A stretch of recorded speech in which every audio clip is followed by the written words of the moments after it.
that will happen. I haven't received an update from the ground at this point.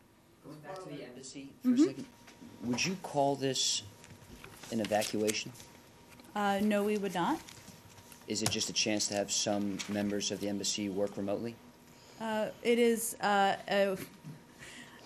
a situation, Lucas, where we evaluate the security and on the ground and at our posts and embassies around the world. We made a decision that the right step here was to relocate some of our staff to other parts of Iraq and to a supporting neighboring country, and so that's the step we took, and that's why we took it. And hold on, just to follow up. But let me reiterate one thing. Our embassy staff and our embassy is open and operating. Our diplomatic team at the highest levels is engaged closely with the Iraqis, and that will continue. But it just has a fifth of the amount of personnel as it did before?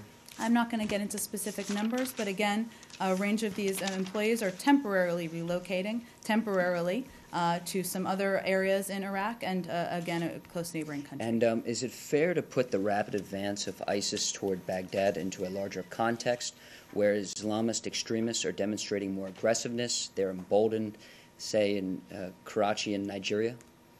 Is it fair to put it in a larger context? That terrorism is on the rise and these terrorists are on the march? Well, I think I wouldn't put it in those terms, no surprise to you, but I would point you to President Obama's speech just a couple of weeks ago where he rolled out a plan for a $5 billion counterterrorism fund. Clearly, we're taking steps to address the threat where we see the threat facing us, and that's no different here as it is in some of the other countries that you've mentioned. And it's not just the GOP critics of the Obama administration who say that America's terrorists enemies in various locales are on the march. After all, Senator Feinstein stated last month, quote, "Terror is not down in the world, it is up. Both deaths, injuries in many, many different places. Al-Qaeda has metastasized."